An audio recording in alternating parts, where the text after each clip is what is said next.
Oke, Assalamualaikum. Kita lanjutkan pembelajaran kita masih di topik mengenai cost behavior analysis atau analisis perilaku biaya. Kali ini kita masuk ke video materi di part yang ketiga. Di part yang ketiga ini kita akan membahas tentang bagaimanakah mengestimasikan biaya dengan menggunakan cost behavior analysis atau CBA atau analisis perilaku biaya.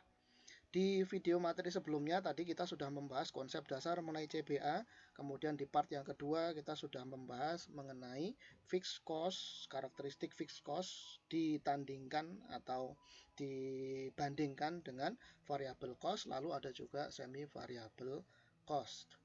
Nah, di part yang ketiga ini kita khusus untuk mengimplementasikan cost behavior analysis dalam rangka sebagai tools bagi manajemen untuk memprediksi biaya. Sehingga pertanyaan yang relevan di part yang ketiga terkait dengan cost behavior analysis ini adalah bagaimanakah cara untuk memprediksi atau mengestimasi biaya.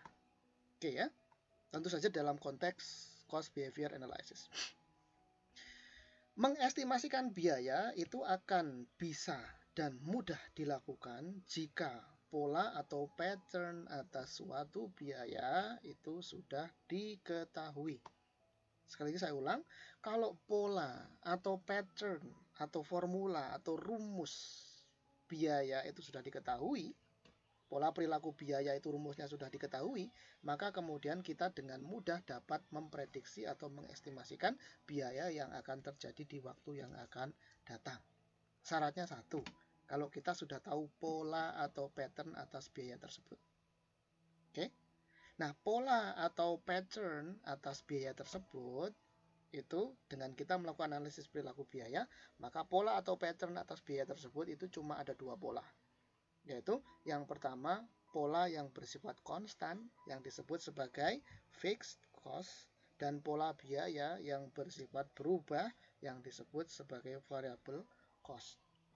Nah, berubah di sini maksudnya berubahnya harus secara proporsional ya. Kalau berubahnya tidak proporsional itu namanya bukan variable cost. Loh Pak, ciri perubahan yang proporsional itu yang bagaimana Pak? Ciri perubahan yang proporsional itu adalah dia punya cost per unit atau UC yang konstan. Nah, tadi di video materi yang kedua kan kita sudah bahas bahwa di dalam variable cost itu perubahan total biayanya itu akan secara proporsional dengan perubahan atas cost drivernya. Jadi tidak ngasal. Kalau ngasal itu tidak bisa disebut sebagai variable cost. Nah, jadi intinya bahwa pola biaya atau pattern atas biaya atau sifat atau perilaku biaya itu hanya ada dua saja, yaitu fixed cost yang konstan dan variable cost yang berubah. Nah, kita juga sudah pahami tadi, sudah kita bahas bahwa pola fixed cost kalau kita gambarkan ke dalam suatu persamaan garis lurus, yang mana persamaan garis lurus kan lengkapnya Y sama dengan MX plus C tadi ya. Nah, kalau biayanya itu bersifat fixed cost, maka rumusnya adalah TFC sama dengan C. Atau persamaan garisnya adalah Y sama dengan C. Jadi konstanta atau intercept yang memotong sumbu Y itu menunjukkan fixed cost. Sehingga TFC sama dengan C. Atau rumus persamaan garis lurusnya adalah Y sama dengan C. Itu pola untuk fixed cost. Jadi kalau satu garis itu bersifat konstan atau satu biaya itu bersifat fixed cost, maka untuk mengetahui polanya kita cukup mencari nilai konstanta atau interceptnya saja. Selesai. Ngerti ya? Ya, saya ulang. Jadi ketika biaya itu bersifat fixed atau konstan atau fixed cost, maka cara untuk mengetahui polanya adalah gampang. Tinggal kita mencari konstanta atau interceptnya saja, selesai. Itu fixed cost. Bagaimana dengan variable cost? Pola variable cost tadi sudah kita bahas di video materi yang kedua tadi. Pola variable cost adalah TVC sama dengan VCU dikalikan CD. Total variable cost adalah sama dengan variable cost per unit dikalikan dengan cost drivernya. Atau kalau kita tulis dalam satu persamaan garis lurus, maka Y sama dengan MX. Jadi Y sama dengan MX itu adalah variabel coastline function. Fungsi persamaan garis lurus yang mewakili variabel cos. Y sama dengan MX. Gradien atau M-nya itu merupakan cost per unit atau variabel cost per unit atau UC-nya tadi. Oke. Nah, jadi kalau kita mau mencari, kalau ada satu persamaan garis dan kita tahu bahwasanya persamaan garisnya itu tidak mendatar atau horizontal perfect, melainkan dia punya sudut kemiringan. Kalau dia mendatar perfect, maka kan sudutnya kan sama dengan 0. Artinya dia tidak punya sudut. Kalau dia punya sudut, maka dia punya tangen alfa. Kalau dia punya tangen alfa, berarti dia punya slope atau kemiringan, atau kalau konteks kita di sini adalah dia punya variabel cos per unit. Maka dari itu, kalau kita tahu bahwa garis itu merupakan variabel coastline, maka apa yang harus kita lakukan? C-nya nggak perlu kita cari. Ya, C-nya tidak perlu kita cari. Kenapa C atau konstantanya kita tidak perlu mencarinya? Karena sudah pasti konstantanya akan memotong sumbu Y di titik 0. Konstantanya pasti 0, maka nggak perlu dicari. Nah, kalau begitu apa yang perlu dicari? Yang perlu dicari adalah yang tadi, kemiringannya atau slope-nya atau gradiennya. Sehingga kalau kita tahu bahwasannya satu garis itu adalah variabel coastline, maka kemudian yang harus kita cari adalah slope atau gradien atau kemiringannya atau M-nya tadi. Nah, slope atau gradien atau M sama dengan delta Y per delta X. dy per dx itu tadi menunjukkan rate atau tarif, atau dengan kata lain menunjukkan UC atau variabel cost per unit. Ya, variabel cost per unit. Berarti yang perlu kita cari apa? Kalau kita mengetahui bahwa polanya adalah pola variabel coastline, yang perlu kita cari adalah variabel cost per unit. Nah, sekarang kalau polanya, garisnya itu berbentuk, polanya itu adalah pola semi variable cost. Kalau dia berbentuk semi variable cost gimana Pak? Oh, kita tahu bahwa semi variable cost itu adalah gabungan antara fixed cost dan variable cost. Sehingga kan kita tuliskan TC sama dengan TVC, total cost sama dengan total variable cost ditambah total fixed cost. Total fixed cost itu adalah C, kita tulis di sini. Dan total variable cost adalah VCU kali CD. Kita tulis di sini VCU kali CD. Atau kalau kita tulis dalam rumus persamaan garis lurus secara matematika, secara matematis, maka Y sama dengan MX plus C. Nah, saya ulang. Y sama dengan MX plus C. Oke, paham ya? Oke, itu kalau semi variable cost. Nah, yang menjadi kendala adalah bahwa semi variable cost, ya, semi variable cost itu fixed cost dan variable costnya itu kan gabung jadi satu, bercampur sempurna sehingga kita tidak tahu. Ya, sehingga kita tidak tahu. Contohnya seperti yang tadi di sini. Kalau ini kita hapus, ya, kalau ini kita hapus. Misalkan begini, kemudian kita hapus begini, dan kemudian kita hanya dihadapkan pada kenyataan ada biaya cost drivernya seperti ini, total costnya seperti ini.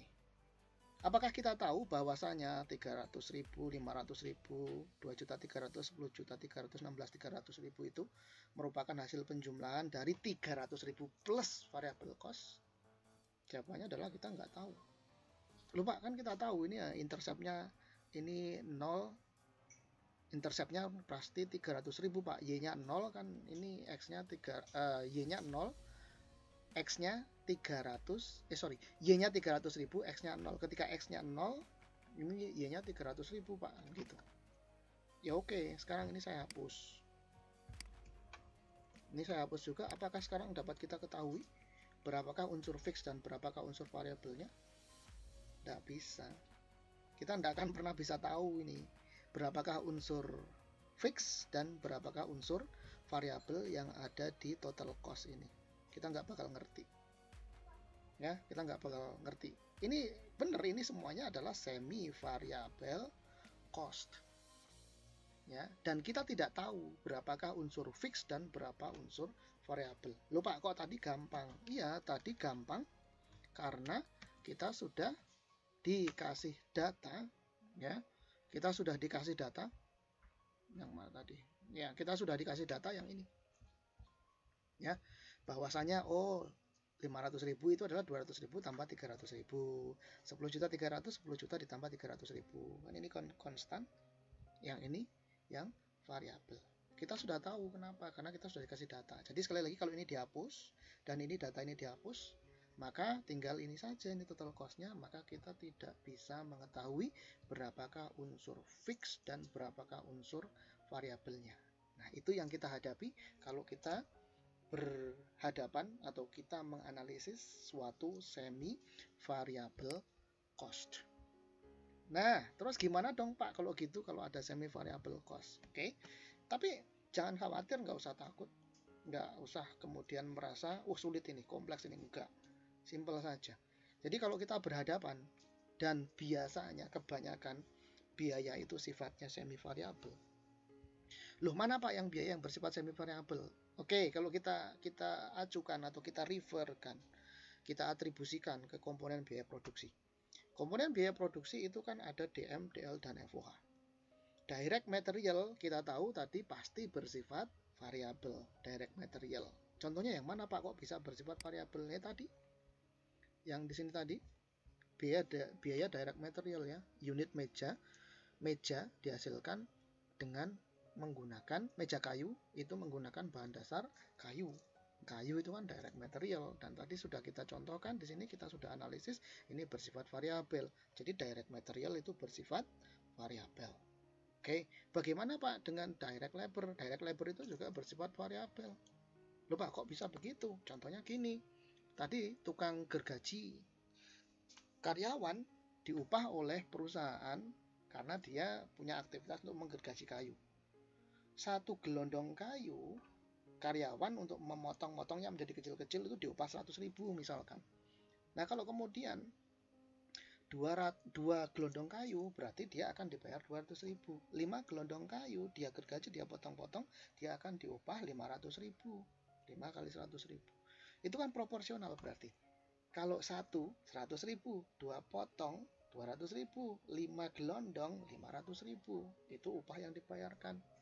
Nah, sehingga direct labor itu juga bersifat variabel. Jadi DM dan DL bersifat variabel.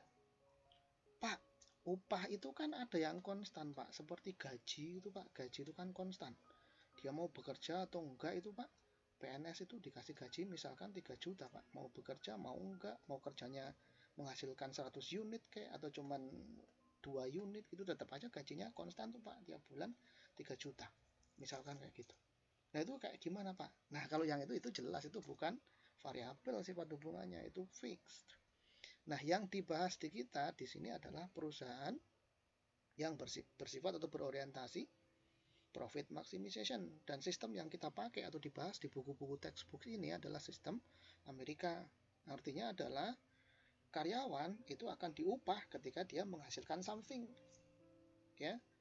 Jadi karyawan, employees will be paid when they menghasilkan something, ketika mereka, ya, giving atau or delivering something, produk. Kalau dia nggak deliver apapun, produk apapun, nggak melakukan apapun, dia nggak akan dibayar. Sehingga dia bersifat variabel. Beda, jangan diajukan ke konsep PNS di kita. Itu bukan variabel cost. Jadi paham ya? Dapat kita simpulkan DM dan DL itu bersifat variabel. Nah, bagaimanakah dengan FOH? Tadi FOH salah satu contohnya adalah biaya listrik. Tadi sudah kita bahas. Biaya listrik di sini ada abonemen dan ada pemakaian daya yang menentukan KWH, yang menentukan besar kecilnya biaya listrik yang akan dibayarkan. Sehingga ada unsur yang bersifat fix, ada unsur yang bersifat variabel. Sudah kita bahas, kita contohkan di sini. Maka dengan begitu dapat kita simpulkan bahwa FOH atau factory overhead atau manufacturing overhead, tinjauan perilaku atau sifat biayanya, maka pasti bersifat semi variable cost. Kalau DM, DL jelas variabel. Pattern atau pola biayanya adalah Y sama dengan MX. Selesai. Tinggal kita cari slope atau gradien atau cost per unitnya atau variable cost per unit. Nah, bagaimana kemudian kalau semi variable cost? Tentu saja kita tidak bisa langsung menuliskan persamaan garis lurusnya Y sama dengan MX plus C. Kenapa? Karena kita harus mengetahui terlebih dahulu berapakah unsur fixnya dan berapakah unsur variabelnya. Nah, sehingga kesulitan kita kalau kita melakukan analisis biaya yang bersifat semi variabel adalah langkah pertama, kita tidak bisa langsung melakukan analisis perilaku biaya atau CPA. Ada langkah sebelumnya yang harus dilakukan, yaitu apa? Yaitu kita harus memisahkan semi variable cost itu menjadi ke dalam unsur fixnya berapa dan unsur variabel costnya berapa. Jadi saya ulang, untuk analisis semi variable cost maka kita harus terlebih dahulu memisahkan berapakah unsur fixed costnya dan berapakah unsur variable costnya. Oke. Nah, sekarang pokok bahasan kita lanjutkan kepada how to separate semi variable cost into fixed component and variable component. Bagaimanakah cara memisahkan semi variable cost menjadi unsur fixed cost dan unsur variable cost? Terdapat 3 cara atau 3 teknik dalam rangka untuk memisahkan semi variable cost menjadi fixed cost dan variable cost. Ada 3 cara atau 3 metode. Yang pertama disebut sebagai high and low point method, HLP. Yang kedua scatter graph method, dan yang ketiga least square method. Kita bahas satu persatu. Yang pertama, high and low point method. Nah, ini adalah metode yang paling mudah dan paling cepat. High and low point method, paling gampang, paling cepat, tetapi paling tidak akurat. Namanya adalah high and low point method, saya singkat HLP. Namanya saja high and low point, berarti kita akan menggunakan hanya 2 buah titik. Kan tadi syarat supaya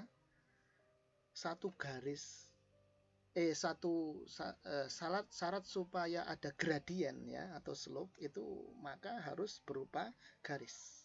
Kan gitu. Harus berupa garis. Baru nanti garis itu pasti punya gradien atau slope. Kalau cuma satu titik saja, itu tidak akan pernah membentuk garis. Dan titik itu tidak punya gradien atau slope. Yang punya gradien atau slope itu adalah garis.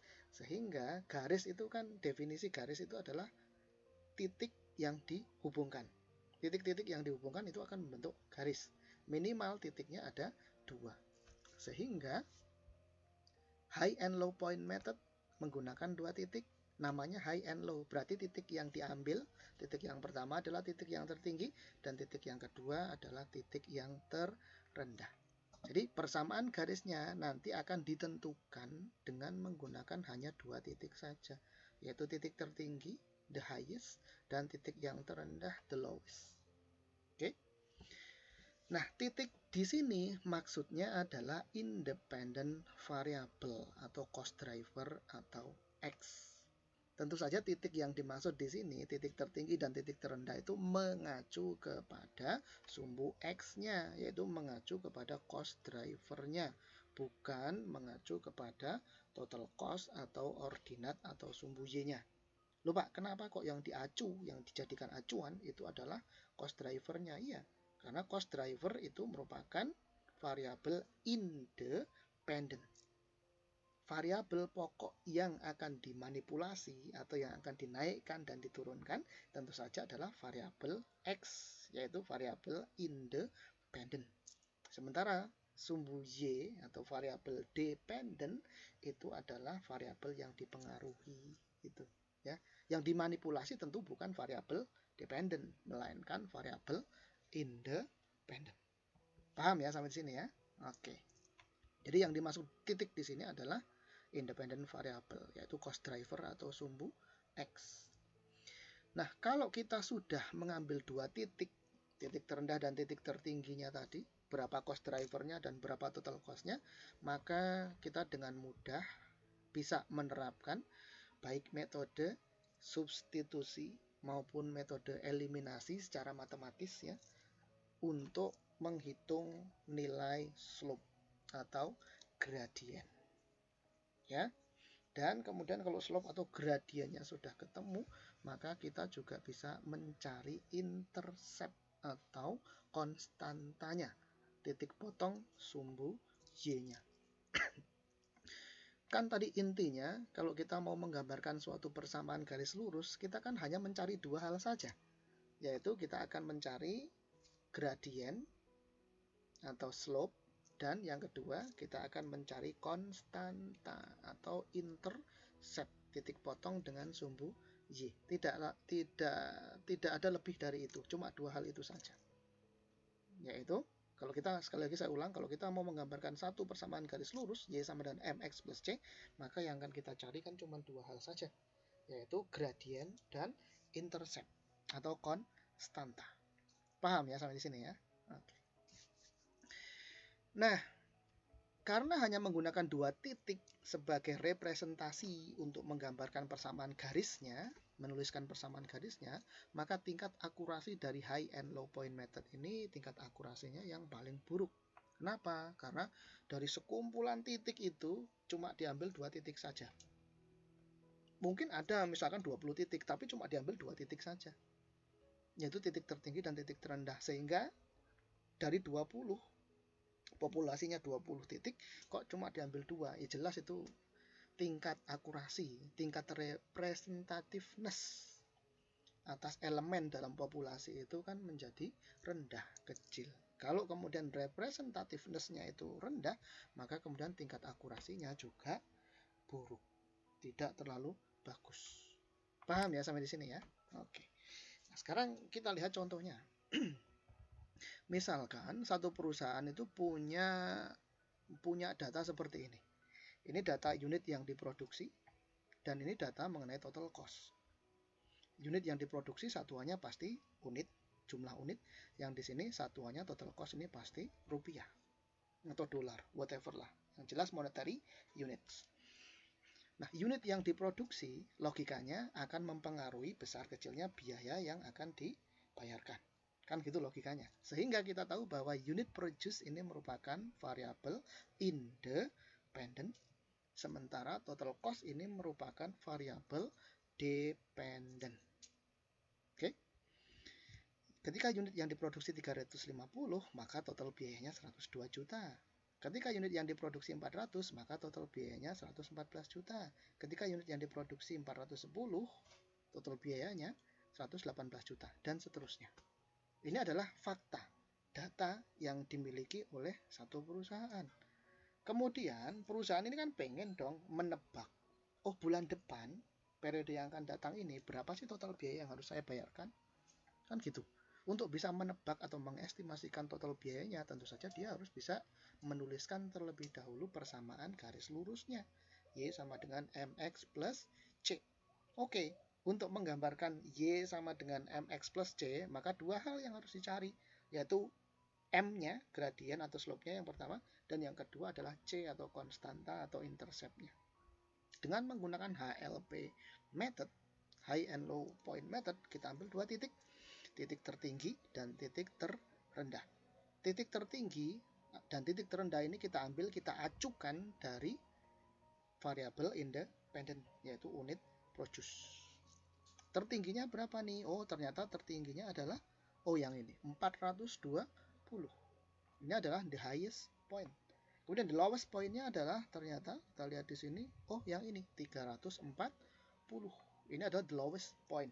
Jadi titik tertingginya 420, X-nya, cost driver-nya 420, dan total biayanya atau variabel dependent-nya atau Y-nya adalah 120 juta. Kemudian titik terendahnya, X-nya, variabel independennya 340, variabel dependentnya 98 juta. Ini total cost-nya.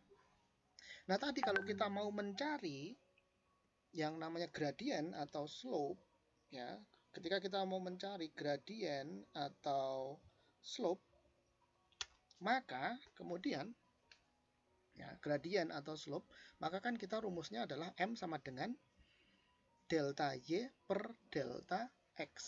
dy per dx. Kalau dy per dx, maka kan berarti ada Y2 min Y1 per X2 min X1. Artinya selisih antara dua titik, kan gitu. Oke, kalau begitu, kalau selisih antara dua titik, berarti kita tinggal cari deltanya atau selisihnya, yaitu 420 dan 340, maka selisih X atau selisih variabel independennya adalah 80, dan selisih variabel variabel dependennya, variabel tergantungnya adalah 120 dikurangi 98 sama dengan 22 juta. Sehingga kita bisa mencari slope atau gradien atau M-nya, yaitu dy per dx sama dengan 22 juta dibagi 80 sama dengan 275.000. Ya, 275.000. Paham? Oke, Pak. Slope atau gradiennya sudah ketemu, 275.000. Yang kedua, bagaimana dengan konstantanya? Konstantanya cara menemukannya gimana? Yuk, gampang. Tinggal kita masukkan ke salah satu titik ini. Titik highest atau lowest. Sama saja. Oke, kalau kita masukkan ke titik yang mana nih? Yang titik yang tertinggi. Misalkan interceptnya kita masukkan ke titik yang kita cari dengan menggunakan titik yang tertinggi atau highest point. Maka Y sama dengan MX plus C, kan gitu. Persamaan garisnya adalah Y sama dengan MX plus C. Maka Y-nya adalah 120 juta, kita tulis di sini. 120 juta sama dengan MX.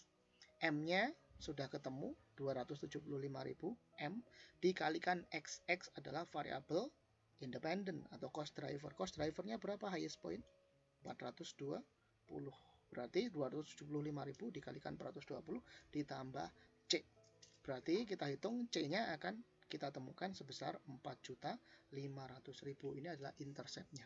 Memotong sumbu Y di titik 4.500.000.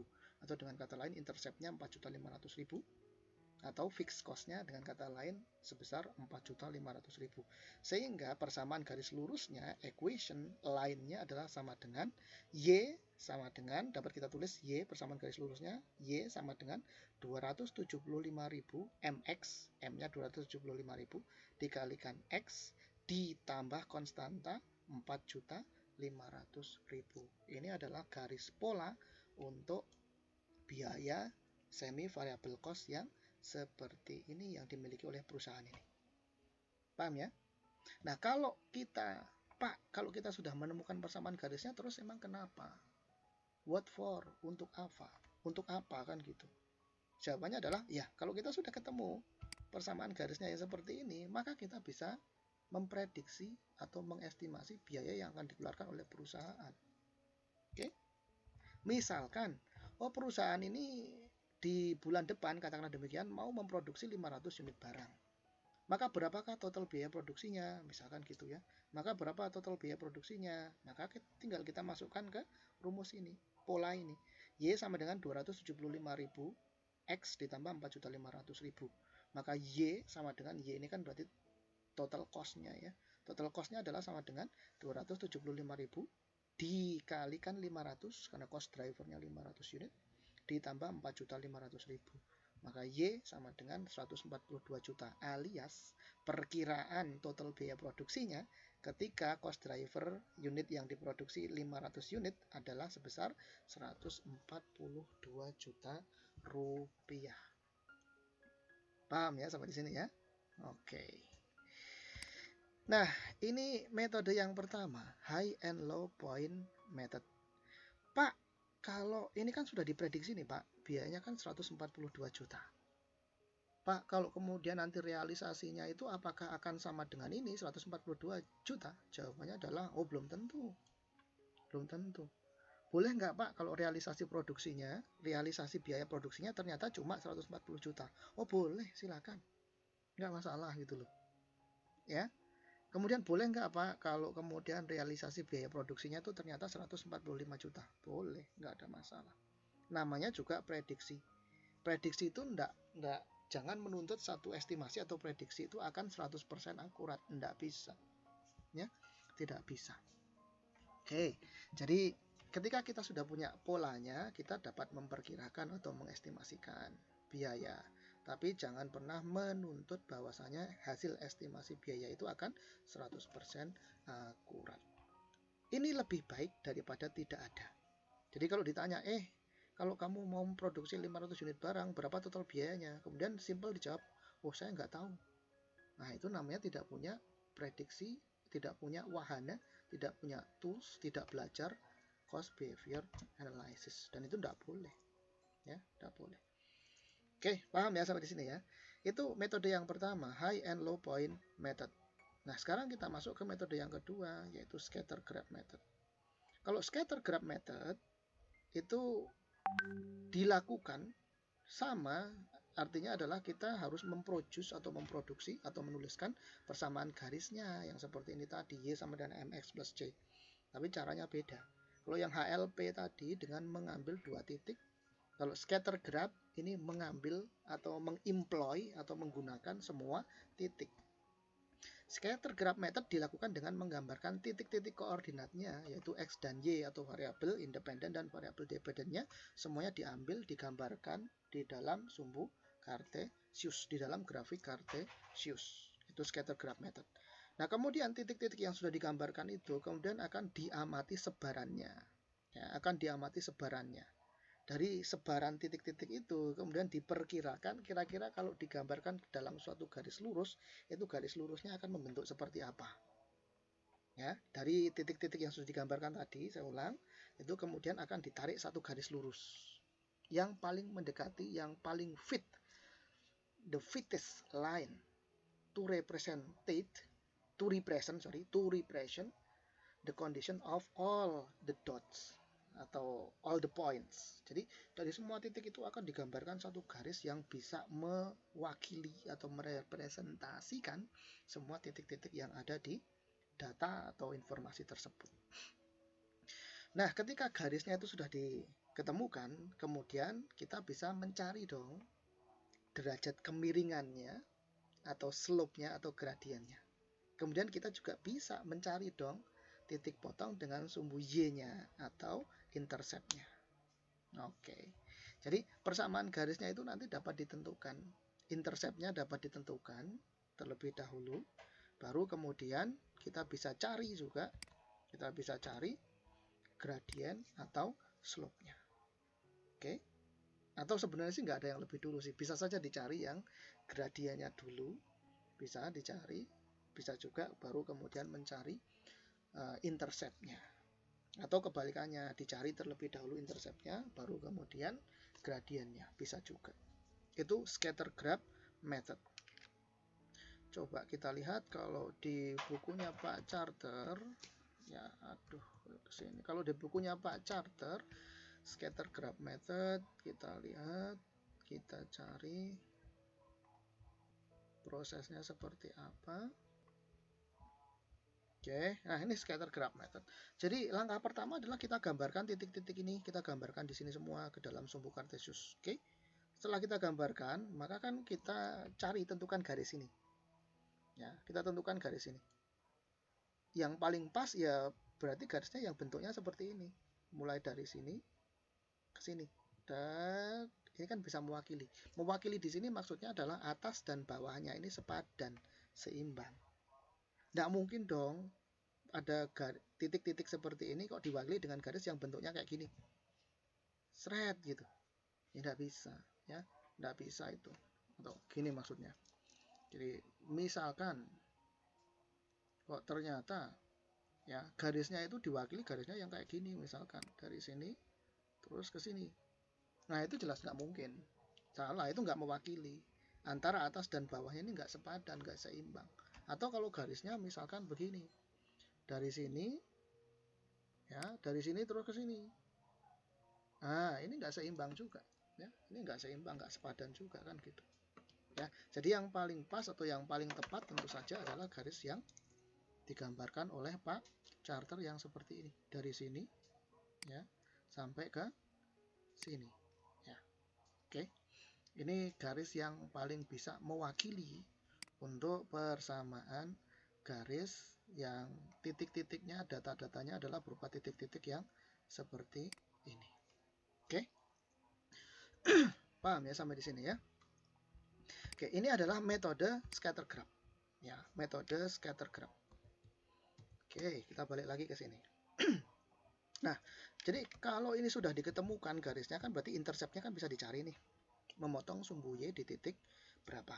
Kemudian ketika interceptnya sudah ketemu, maka kemudian gradiennya juga bisa dicari. Paham ya sampai di sini ya? Oke. Nah, itu metode scatter graph.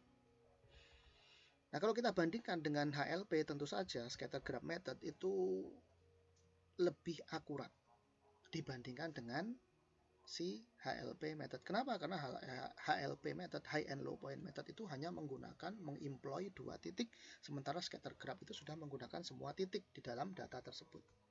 Paham ya? Sekarang metode yang ketiga. Metode yang ketiga namanya adalah least square method. Ya, least square method. Least square method ini sama juga dengan scatter graph method, yaitu menggunakan atau mengemploy semua titik yang ada di dalam data biaya tersebut. Jadi dipakai semuanya. Nggak diambil hanya beberapa titik saja, tidak, tapi dipakai semuanya.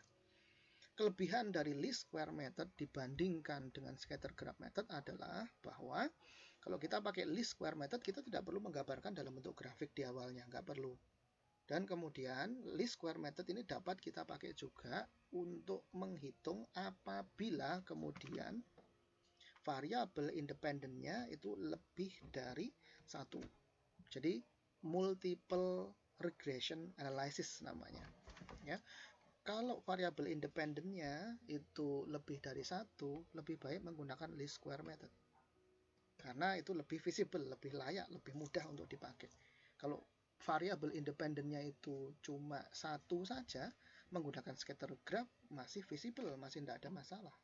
Tapi kalau kemudian variabel independennya itu lebih dari 1, katakanlah misalkan 2, 3, 4, atau bahkan mungkin 7 gitu ya, itu tidak akan bisa dengan menggunakan scatter graph method.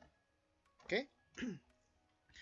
Nah, jadi least square method itu menggunakan perhitungan analisis regresi. Perhitungannya itu secara statistikal dengan menggunakan regression analysis kalau pakai least square method.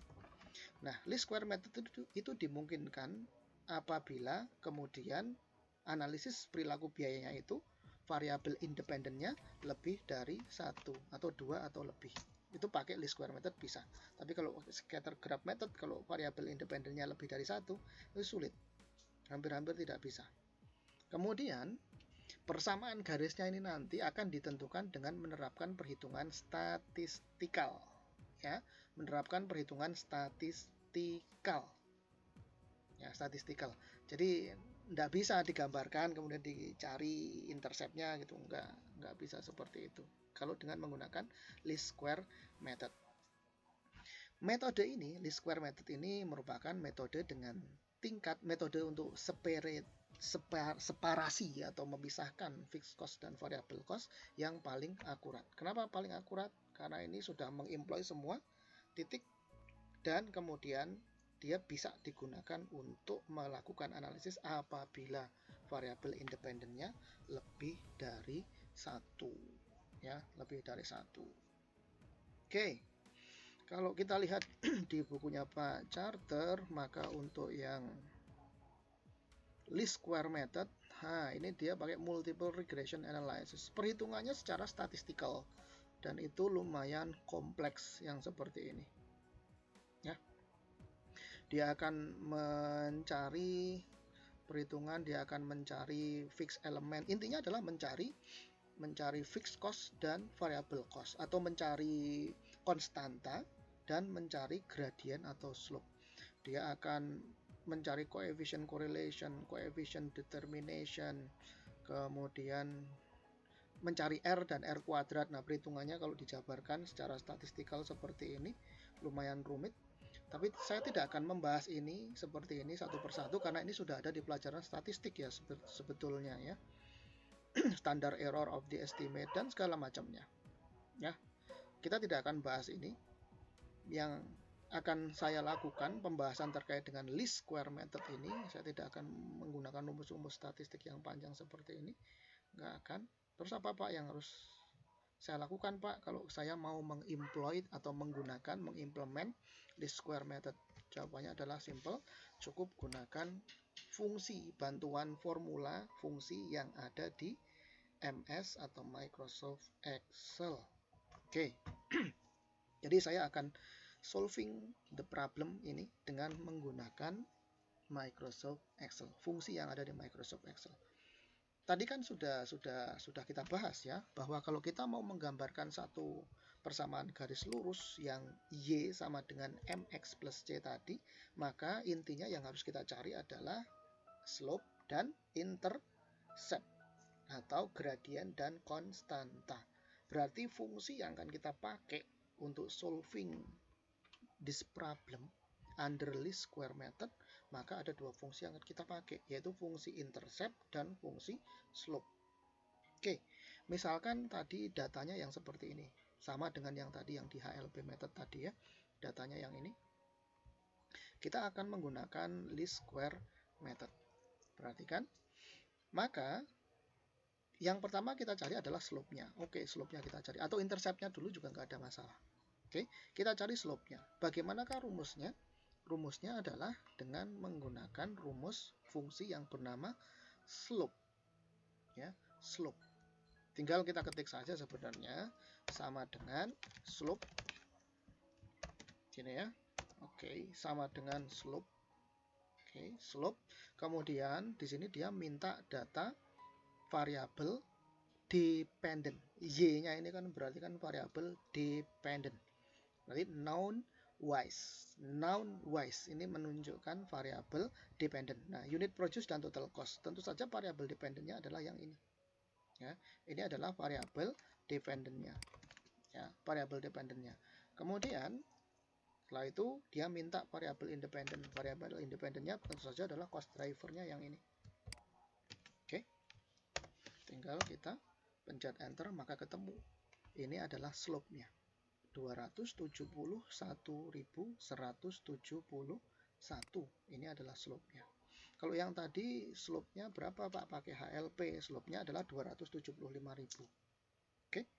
Jadi slope-nya under HLP 275, kemudian under least square 271. Ya mirip-mirip lah. Tidak terlalu gede perbedaannya. Kan gitu. Tapi kalau ditanya yang lebih akurat yang mana, Pak? Yang lebih akurat tentu saja yang ini, 271.171. Ini slope-nya. Kemudian intercept-nya kita gunakan fungsi intercept sama dengan intercept. Ya. Kita gunakan intercept. Intercept-nya adalah known wise. Yang diketahui variabel dependentnya adalah yang ini. Kemudian variabel independennya yang ini, cost driver, unit produce, sehingga ketemu. Intercept-nya, titik potong di sumbu Y-nya adalah 5.527.027. Ini dengan menggunakan least square method. Kalau menggunakan HLP tadi adalah 4.500.000 konstantanya. 4.500.000. Yang lebih akurat yang mana, Pak? Tentu saja yang ini, 5.527.000. Oke. Slope dan intercept-nya sudah diketahui, 271, 171, dan 5.527.027. Maka kita bisa menuliskan persamaan garisnya. Persamaan garisnya yang menjadi pola atau pattern adalah Y sama dengan MX plus C. Maka Y sama dengan M yang ini, 271, 171X ditambah C konstanta intercept yang ini 5.527.027.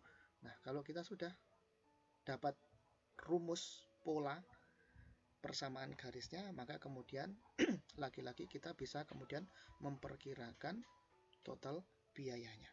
Jadi kalau di sini mau memproduksi 500 unit ya 500 unitnya ini X-nya ini kita masukkan, kita ganti dengan 500, maka nanti akan ketemu total biayanya. Paham ya sampai di sini ya? Oke, sudah kita bahas semua analisis perilaku biaya. Oke, terima kasih.